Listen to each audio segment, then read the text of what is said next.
Samuel, capítulo 1, o verso 11, a gente lê assim: E ela fez um voto, dizendo: Senhor dos exércitos, se benignamente atentares para a aflição da tua serva, e de mim te lembrares, e da tua serva não te esqueceres, e lhe deres um filho varão, ao Senhor o darei por todos os dias da sua vida, e sobre a sua cabeça não passará navalha.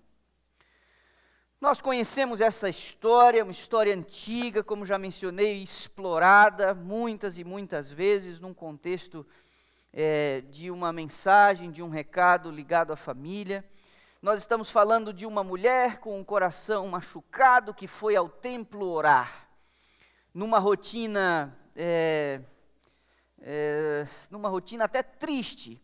Ela se aproxima ali daquele lugar de adoração, daquele tabernáculo, e ela vai derramar seu coração, as suas lágrimas perante o Senhor. O motivo da aflição é que esta mulher, desejando ter um filho, não podia tê-lo. Havia algum tipo de limitação física que a impedia. E ela faz essa oração que foi registrada aqui. É uma oração que vem de um coração tão machucado, tão aflito, tão angustiado, que o próprio sacerdote, quando vê a mulher naquele estado, acredita que ela está fora de si, confundindo inclusive seu estado com o estado de alguém que está embriagado. E ela diz: não, meu Senhor, eu não estou sob o efeito de álcool, mas meu coração está partido, está aflito, porque eu desejo muito ter um filho e eu não posso ter um filho. Neste dia ela fez um voto. Ela disse que se o Senhor desse o filho a ela dedicaria esta criança ao Senhor. Eu e você conhecemos, esse pedido foi aceito. Um ano depois, ela estava oferecendo uma oferta de gratidão, porque havia concebido e dado à luz a uma criança, e colocou nele o nome de Samuel. E o primeiro dos 3 pontos que eu queria considerar com você nessa manhã é: primeiro, os filhos não são criados para a satisfação dos seus pais. Nós estamos vivendo numa época tão afetada culturalmente, e que os filhos acabaram, o que eles representam dentro do seio familiar acabou sendo deturpado por uma visão limitada, distorcida, do que de fato representa o pai e uma mãe gerarem uma vida. E o primeiro ponto nesta manhã que tem que ficar claro para mim e para você: os filhos não são criados para a satisfação dos seus pais. Filhos não devem ser gerados e esperados porque você sente que precisa ser pai ou que você precisa ser mãe, como se a vinda de um ser a este mundo viesse para atender uma expectativa sua. Esse é o primeiro ponto dessa manhã. Alguns de vocês sabem, eu tenho um autor de minha grande predileção, já falecido, um pastor batista, que respondia pelo nome de Leonard Ravenhill. Sua mãe, Lucy, ele nasceu na Inglaterra, acabou mudando aqui para os Estados Unidos. Seus últimos dias foram vividos aqui no Texas. Essa semana acabei descobrindo, inclusive, que ele foi sepultado a 90 milhas aqui de Dallas. Vou fazer planos de ir lá visitar. Este pastor, quando sua mãe, Lucy, quando ele nasceu, e a sala onde esse menino nasceu foi desocupada, ficando apenas ela e o seu pequeno bebê, ela se ajoelhou ao lado daquela trouxinha de gente que estava ali já repousando sobre o bercinho, e ela fez uma oração. Ela disse numa tradução livre: Senhor, faça deste garoto um pregador ou não o deixe viver. Então, ela se vestiu e se arrumou 2 horas depois de ter dado à luz, e foi a uma reunião de oração a alguns poucos metros de sua casa, na casa de uma de suas vizinhas. E ela levou o seu bebezinho consigo 2 horas depois do parto. E ele, como registrado em sua biografia póstuma, Leonard Ravenhill, foi a sua primeira reunião de oração 2 horas, com 2 horas de vida. Quem conhece um pouco a sua história e leu, quem sabe, alguma coisa dos seus livros, sabem que foi um homem extremamente piedoso, que levou o cristianismo muito a sério. Eu costumo dizer que seus livros quase eles são em tom profético, e ele chama muito a atenção dos pastores para que cumpram o seu dever com dedicação e com extrema piedade, como o cargo assim exige. Pais não têm filhos para atender às suas próprias satisfações. Aqueles que estão um pouco familiarizados com o tipo de marketing educacional próprio da nossa cultura atual, quem sabe alguns de nós aqui que temos os nossos filhos em escolas públicas, pode ser que nós não sintamos um pouco isso. Aqueles que educaram filhos e viveram e se esforçaram em mantê-los em escolas particulares, quem sabe no Brasil ou até aqui mesmo, podem ter percebido que hoje as escolas particulares, elas disputam os alunos tentando fidelizar os seus pais. Porque as escolas de alguma maneira perceberam que atualmente os pais se tornaram meio paranoicos. Eles têm poucos filhos ou um único filho e projetam nesse infeliz todas as suas neuras. E as escolas passaram a ter que agradar os pais para deixar os pais felizes para garantir a rematrícula no próximo ano. As escolas, elas acabaram virando uma usina de autoestima, que nas palavras do filósofo brasileiro Pondé, os pais querem filhos fofos e querem que a escola elimine todo e qualquer tipo de dor, sofrimento e frustração na vida deles. Os pais querem ser convencidos nos muitos eventos da escola que o seu filho é um novo Einstein, um novo Picasso, um novo Hemingway, um novo gêniozinho. E de fato as crianças acabam virando o centro das atenções em tardes de autógrafos e algumas coisas que as escolas assim promovem. Há um psicólogo cristão também que vive aqui no Texas, vivo e atuante ainda em programas de rádio, em muitos livros, Kevin Leman. Eu indico algumas das suas obras para que você, interessado aí no funcionamento da sua casa, no que diz respeito à educação e casamento, muitas obras realmente estimulantes e edificantes. Ele escreveu um livro há alguns anos atrás com o título "O Seu Filho Não é um Hamster".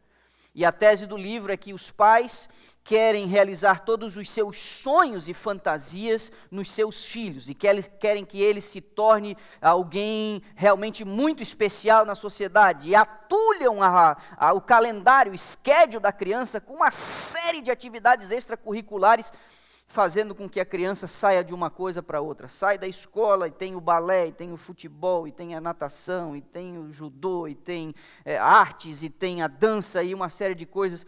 E Kevin Leman, que atende muitos pais e crianças em seu consultório, sustenta neste livro que o que as crianças mais precisam atualmente é de um pouco de tempo livre para uma ocupação simples, mexendo com a terra, com as pequenas coisas, com a areia, o ar livre, e um tempo de qualidade que os seus pais dediquem a elas, apenas sentando-se com eles no gramado de casa ou num parque próximo à sua residência, dizendo: eu estou aqui olhando para você e prestando atenção em você.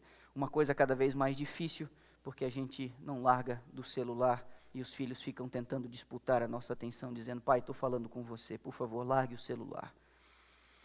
Na realidade, os pais querem que os seus filhos sejam melhores do que eles são. Mas a pergunta que fica é: em que sentido nós queremos que os nossos filhos sejam melhores do que nós somos? Em que sentido? Você sabe que é natural os pais quererem que os seus filhos sejam pessoas importantes, sejam boas pessoas. E esse é o tipo de tentação que até mesmo Maria acabou cedendo em algum momento. Vou convidar você a olhar um texto muito simples, um versinho, no início do Evangelho de João, capítulo 2, você tem o milagre das bodas de Caná registrado ali, mencionado como sendo o primeiro milagre público de Jesus, bem no início do seu ministério.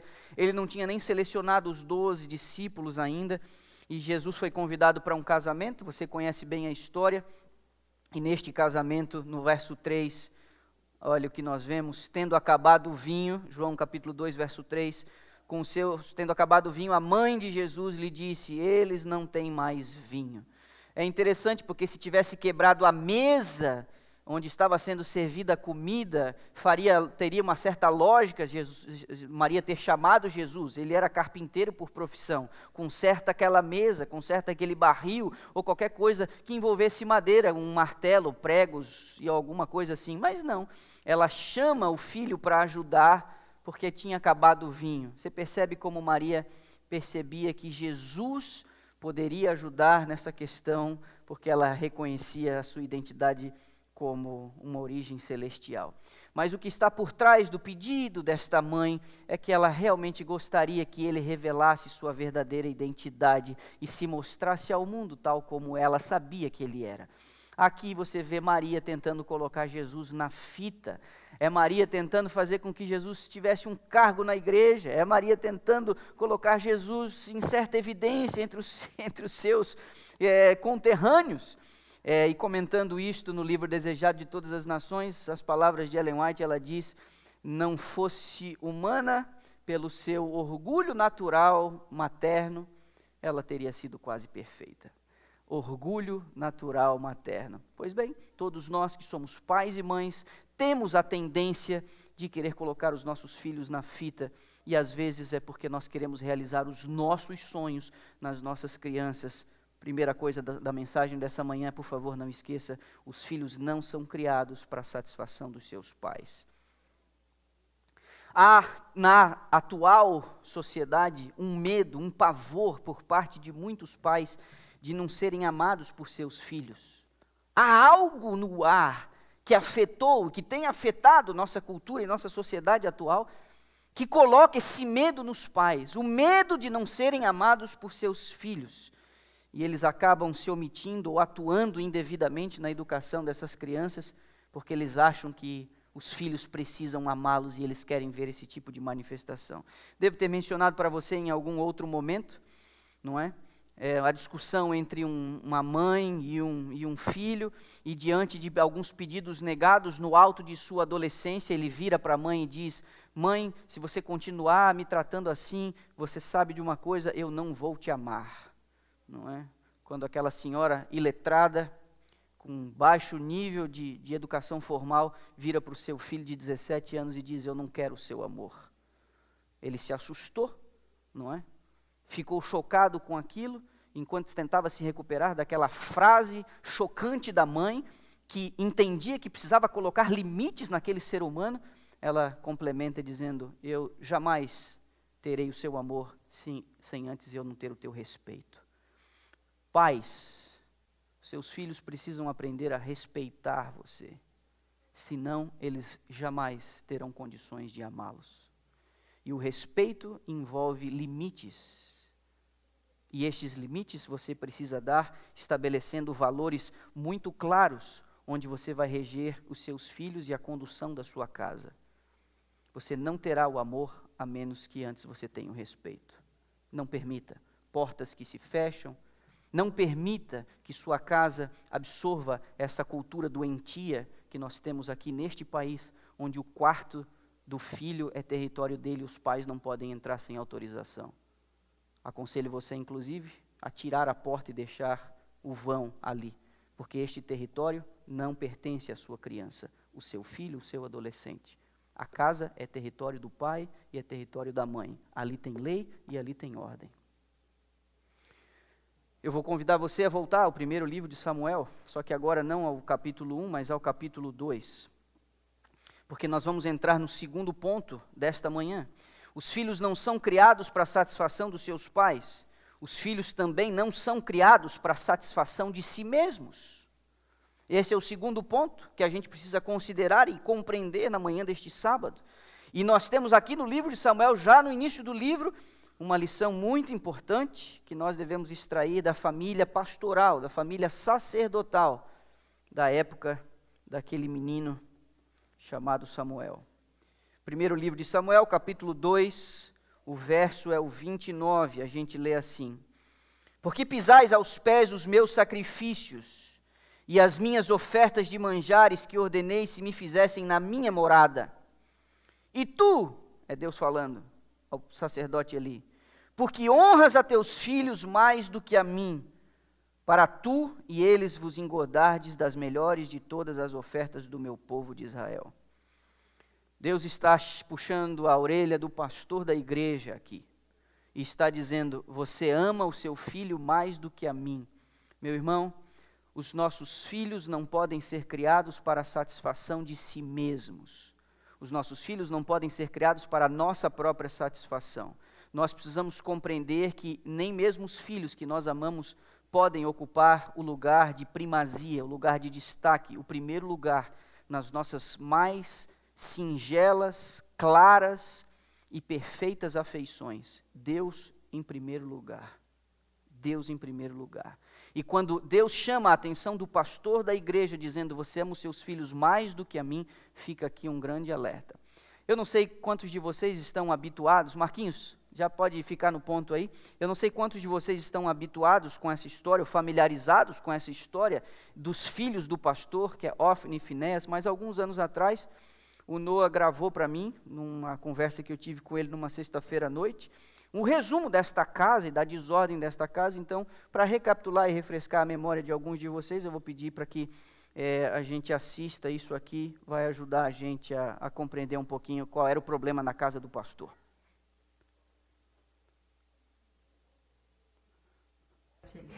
Eram Ofni e Finéias. Eles eram obedientes? Não, Não? O que eles faziam?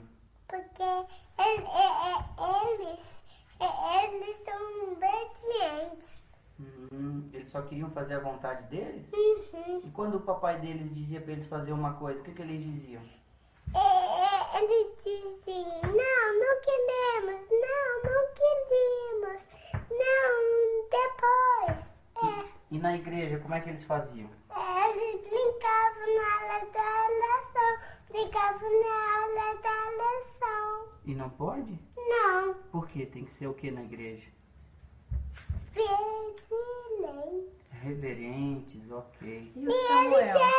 Eles eram altos, eles falavam altos lá na igreja. Eles não falavam baixinho. Mas e o Samuel? Como é que Samuel era?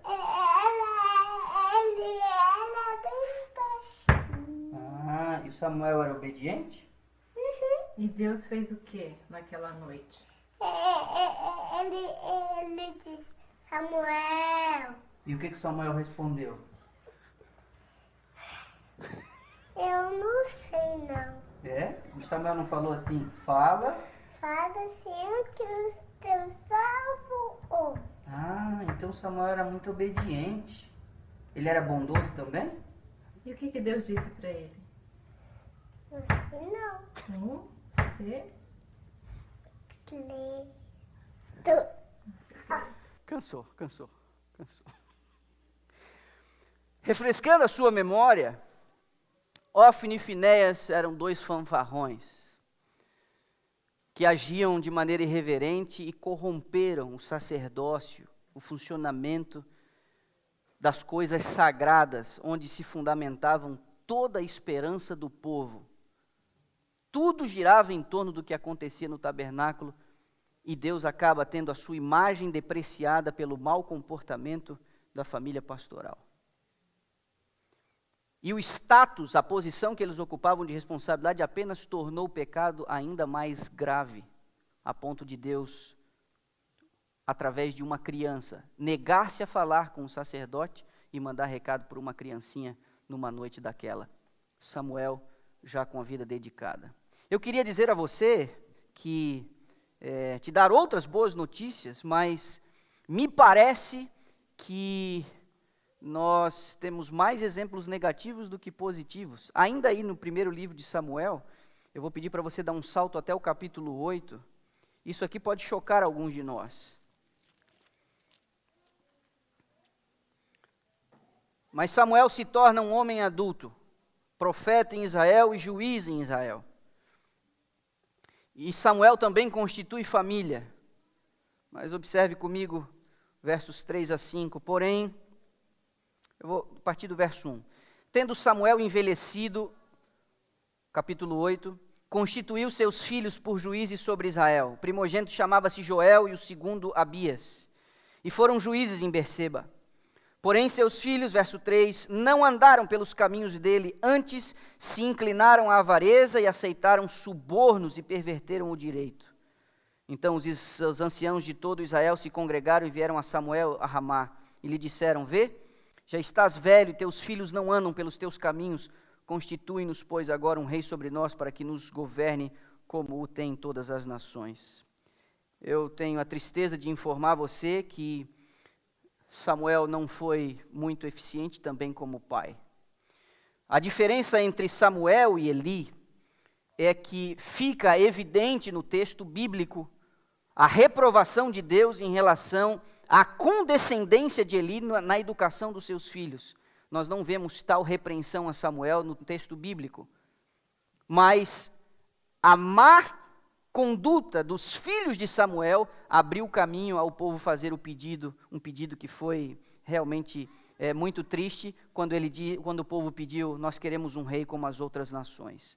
Foi a má conduta dos filhos de Samuel que abriu o caminho a esse pedido. Samuel ficou triste com o pedido do povo, Deus teve que falar com ele, não é a você que eles estão rejeitando, mas a mim estão rejeitando. Mas a casa de Samuel parece também não ter tido muito sucesso na educação dos seus filhos. Triste isso.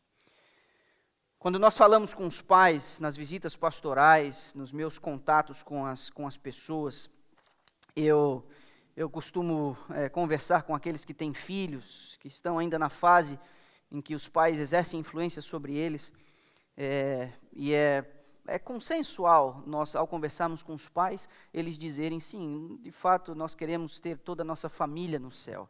Se eu perguntar a qualquer um dos que estão aqui nessa manhã, qual é o maior sonho que você tem para os seus filhos, você vai dizer, eu acho que, sem sombra de dúvida, eu quero ter toda a minha família reunida no céu. Mas eu queria fazê-los pensar aqui.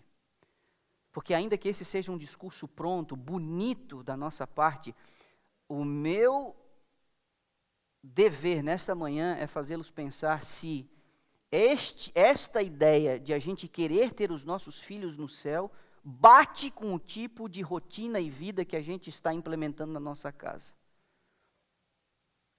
Porque nós queremos que os nossos filhos estejam no céu, mas, por outro lado, parece haver um esforço maior dentro do processo de educação, que os nossos filhos sejam bons profissionais, que os nossos filhos ingressem numa excelente universidade, que os nossos filhos tenham algum tipo de herança para que a gente depois, quando estiver mais velho, possa dar a eles, para dar a eles uma vida melhor do que a gente teve e recebeu. A gente diz que quer os filhos no céu, mas todas as nossas escolhas, toda a nossa rotina, todo o nosso esforço financeiro, de tempo, de rotina familiar, de manhã, de tarde, de noite, tudo parece indicar uma outra direção. Nós queremos filhos famosos, nós queremos filhos importantes, nós queremos filhos bons profissionais, que tenham um bom salário, que tenham uma boa profissão, que sejam bem respeitados. Então, a gente fala que quer os filhos no céu, mas, por outro lado, toda a nossa rotina indica que a gente quer que eles tenham uma boa vida aqui, e não necessariamente o ingresso no reino dos céus. O que nos leva, meus irmãos, a entender nas palavras de Paulo, na segunda carta a Timóteo, vou pedir para você ir lá, por que nós estamos como estamos, porque o mundo está como está, porque as pessoas estão como estão.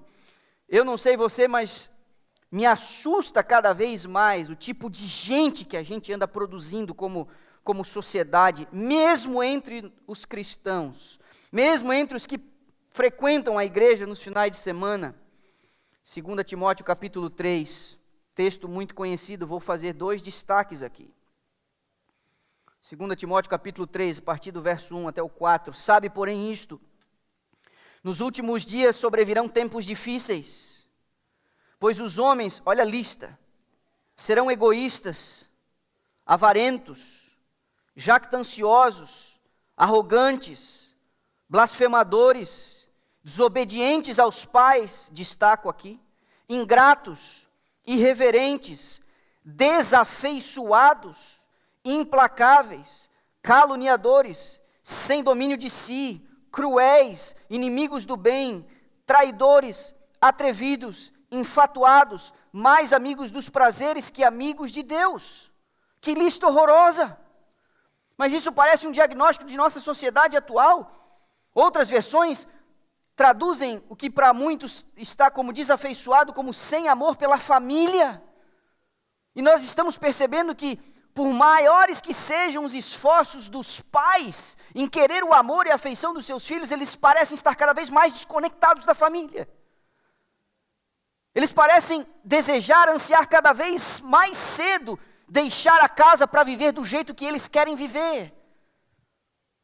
O momento de sair de casa parece um momento de alívio para muitos dos nossos filhos. E aqui se estabelece um sinal de alerta. Foi mencionado numa classe de escola sabatina hoje aqui. Acho que foi o Paulo que mencionou. Foi o Paulo que mencionou na classe ali do Joesel. Perguntaram para a menina: onde você vive? Eu vivo no inferno, porque meu pai é o diabo e ele vive lá. Eu vou dizer a você, se nós nos concentrássemos em cuidar de nossa família mais do que qualquer outro projeto nesse mundo, nós seríamos muito melhores, como igreja, como indivíduos, como sociedade. Mas a impressão que dá é que nós estamos desistindo desse projeto chamado família. E o diabo não precisa de mais nada, além de provocar a discórdia, a desunião entre o homem e a mulher, fazendo com que essa geração nova cresça num ambiente de conflito. Ele vai conseguir tudo. Ele garante pelo menos 3, 4 gerações de desgraça, de descontentamento, de traumas, de mentes comprometidas. Nós não podemos refletir a sociedade e a cultura atual. Nós precisamos investir nesse negócio chamado família. Primeiro ponto dessa manhã: os filhos não são criados para a satisfação dos seus pais. Segundo, os filhos não são criados para a satisfação de si mesmos. Não implante na cabeça do seu filho que ele precisa ser alguém quando ele crescer. Ele precisa ser alguém hoje que agrade o Senhor e que tema o Senhor de todo o seu coração. Eu não projetei, mas vou ler e quero que você atente para isso. É um texto de Testemunhos Seletos, página 77. Não sei qual dos volumes, mas se você quiser isso, posso te dar depois. Alguns de nós estamos escravos, temos nos tornado escravos do humor dos nossos filhos, como eu já mencionei, querendo conquistar o amor e a afeição deles, sem impor o respeito tão necessário. Filhos que não respeitam os pais, crescem, certamente também não respeitarão a Deus.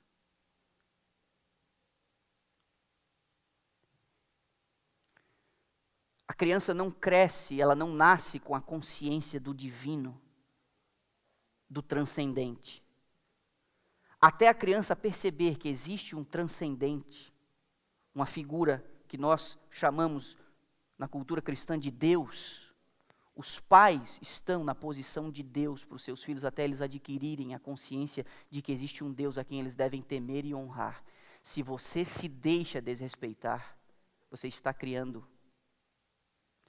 criaturas que vão ser uma dor de cabeça para Deus e para a sociedade e para a igreja. Há lei e ordem na sua casa e você precisa fazer valer isso. Muitos filhos, diz a serva do Senhor, se erguerão no dia do juízo e condenarão os pais por não os haverem reprimido. E os acusarão por estarem sendo destruídos. A falsa compaixão e o amor cego dos pais faz com que eles desculpem as faltas dos filhos, passando-as sem correção, e os filhos se perdem em consequência disso, e o sangue de sua alma recairá sobre os pais infiéis. Duro isso aqui. Nós estamos num momento da nossa sociedade em que um filho chegava com a nota baixa em casa, e quando ele entregava o resultado da nota, a gente chamava isso de boletim, né? Não sei como é que chamam aqui, mas entregavam as notas em casa, e a mãe olhava, o pai olhava e tinha uma nota baixa, uma nota vermelha, né? Abaixo da média aqui e tal. E o pai e a mãe olhavam para a criança e diz: você precisa se esforçar mais aqui. Vou falar com seu professor ou com sua professora. E os pais, muito atentos à educação dos seus filhos, iam até a escola. E depois da aula, pediam uma palavra com a professora ou com o professor e diziam: olha, meu filho tirou nota baixa aqui. Eu quero que você me diga o que nós, como família, podemos fazer para melhorar isso. Você tem materiais que a gente possa trabalhar? Você tem alguma dica que a gente possa dar? Você tem alguma dica para mim, para orientar ele em casa, para ele ser uma pessoa melhor nessa matemática aqui, ou nessas ciências, ou na história, ou qualquer coisa do tipo? Hoje não. Hoje nós temos relatos de pais que vão à universidade botar o dedo na cara do professor e dizer: você é um péssimo professor porque não está ensinando direito meu filho. É isso que a gente tem hoje. Outra coisa eu vou dizer a você. A Tchutchu que estava ali, a Adele que está ali, a Djamila dos Aventureiros, ano que vem a Selma dos Desbravadores, a professora e diretora da escola do Noah, o professor de piano, Zilei, todos eles têm procuração da minha parte para corrigir desvios na conduta dos meus filhos. Todos eles têm procuração. Jamais vou reclamar de alguém que me ajude no meu processo de educação, porque pais e mães precisam de elementos externos para pôr limites aos seus filhos. E estes elementos externos são ancião da igreja, o diácono que pede silêncio. Mas hoje não. Hoje, se o seu filho é chamado a atenção na igreja, eles procuram você e dizem: por que você fez isso com meu filho? Você está criando um bandido. Se houve excesso na disciplina, se houve excesso na correção, é preferível que você engula isso, criando mecanismos, do que dar a entender de que o seu filho está sendo ofendido ou qualquer coisa do tipo. No dia do juízo, você viu o que eu li? No dia do juízo, os filhos acusarão seus pais por não os haverem reprimido. Você deveria ter me disciplinado. Filhos conseguem até perdoar pais violentos, e eu não estou aqui financiando a violência de maneira nenhuma. Mas o que filhos não conseguem perdoar são pais indiferentes. Escuta o que eu estou lhe dizendo. Eu disse a você, filhos não são criados para a satisfação dos seus pais. Filhos não são criados para a satisfação de si mesmos, para realizar apenas os seus sonhos e desejos de uma vida ou qualquer coisa do tipo. Terceiro e último, e aqui a gente parte para o final, filhos são criados para servir os propósitos do Senhor. Se você um dia pensa em ter um filho, ou você que ainda tem um filho que está sob a tua influência, só existe um projeto que envolve a paternidade e a maternidade: educar uma criança para ser habitante do reino dos céus. Você é responsável em criar uma visão bíblica para o seu filho ler o mundo e a realidade. Isso só pode acontecer com culto familiar, devoção em casa. Já disse isso e vou repetir. Antes de mesmo a Giane estar grávida do segundo filho, eu já disse ao meu filho: você é o primogênito, e depois de mim e sua mãe, a sua palavra vai valer como lei e ordem dentro dessa casa. É sua responsabilidade, você vai mandar na casa.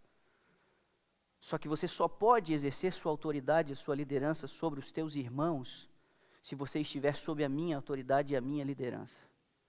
E no dia que eu abandonar o caminho do Senhor e não mais servir o Senhor e obedecer o Senhor, você não me deve mais nenhum tipo de devoção. No dia que eu virar as costas a Deus, você tem autorização para virar as costas a mim. A minha pergunta a você, pai e mãe: os teus filhos veem evidentemente na rotina diária que você é uma pessoa que teme a Deus, é obediente ao Senhor e teme os seus mandamentos? É percebido você como um sacerdote da sua casa, você como uma sacerdotisa da sua casa? Isso é um assunto sério, gente, sensível. E a gente precisa atentar para isso. Nós criamos filhos não para nós mesmos, não para eles mesmos, mas nós criamos filhos para serem habitantes da nova pátria, onde habita a verdade e a justiça. É para isso que nós educamos os nossos filhos. Não adianta eles serem ricos, não adianta eles serem famosos, não adianta eles terem títulos, não adianta eles falarem 2, 3 idiomas e viajarem o mundo, não adianta. Se eles não forem para o céu, nada disso terá valido a pena. Assim, eu vou convidar você a ir ao Evangelho de Lucas, no capítulo 1. E aqui a gente vai ficar, e aqui a gente vai terminar. Lucas, capítulo 1.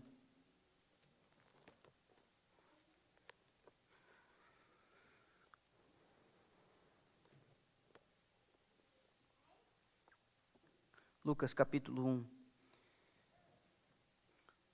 Vou dar as referências. Nós vamos começar no verso 6. Lemos assim: falando de Zacarias e de Isabel, ambos eram justos diante de Deus, vivendo irrepreensivelmente em todos os preceitos e mandamentos do Senhor. Essa é a descrição do casal Zacarias e Isabel. Ele era levita, servia como sacerdote em Jerusalém e sua esposa não podia ter filhos, não tinham filhos. Vá ao verso 14, por gentileza. Há a visita de um anjo e há o diálogo aqui com eles. Em ti haverá prazer e alegria, diz o verso 14. E muitos se regozijarão com o seu nascimento. Pois ele será grande diante do Senhor, não beberá vinho nem bebida forte, será cheio do Espírito Santo já do ventre materno. E converterá muitos dos filhos de Israel ao Senhor seu Deus, e irá diante do Senhor no espírito e poder de Elias, para converter o coração dos pais aos filhos, converter os desobedientes à prudência dos justos e habilitar para o Senhor o povo preparado. Verso 66, vire a página, ainda no mesmo contexto, mesmo capítulo 1, o verso 66, todos os que ouviram guardavam-nas no coração, dizendo, que virá a ser, pois este menino? E a mão do Senhor estava com ele. Verso 76, dentro do cântico de Zacarias, tu, menino, serás chamado profeta do Altíssimo, porque precederás o Senhor, preparando-lhe os caminhos. O que vemos aqui, no capítulo 1 de Lucas, é a visita do anjo e o propósito do Senhor se cumprindo através daquele filho do casal, Zacarias e Isabel. Nós estamos vendo a anunciação do profeta João Batista do seu nascimento, o parentesco com o Messias e a sua tarefa sagrada de anunciar a chegada do Salvador.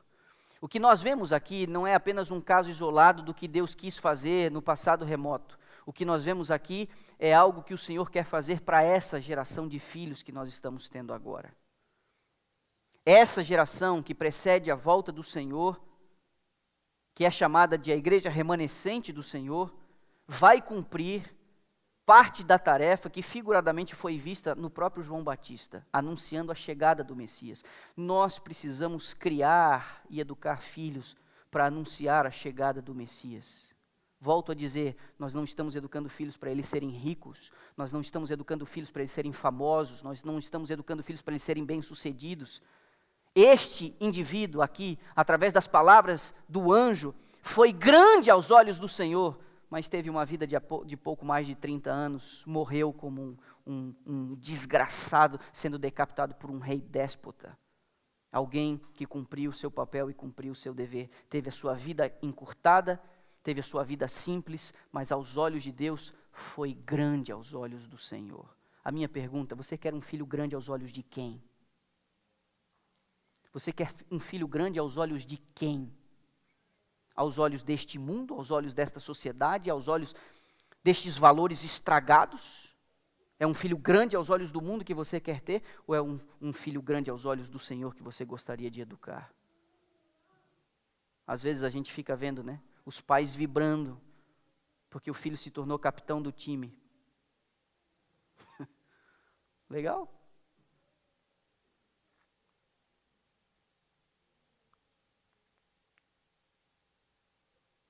Porque fala 2 ou 3 idiomas, legal. Porque toca um instrumento de maneira extremamente habilidosa, legal. Seria isso o mais importante?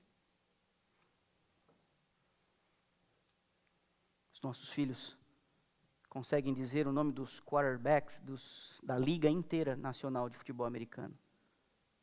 Eles conseguiriam dizer o nome dos 12 discípulos?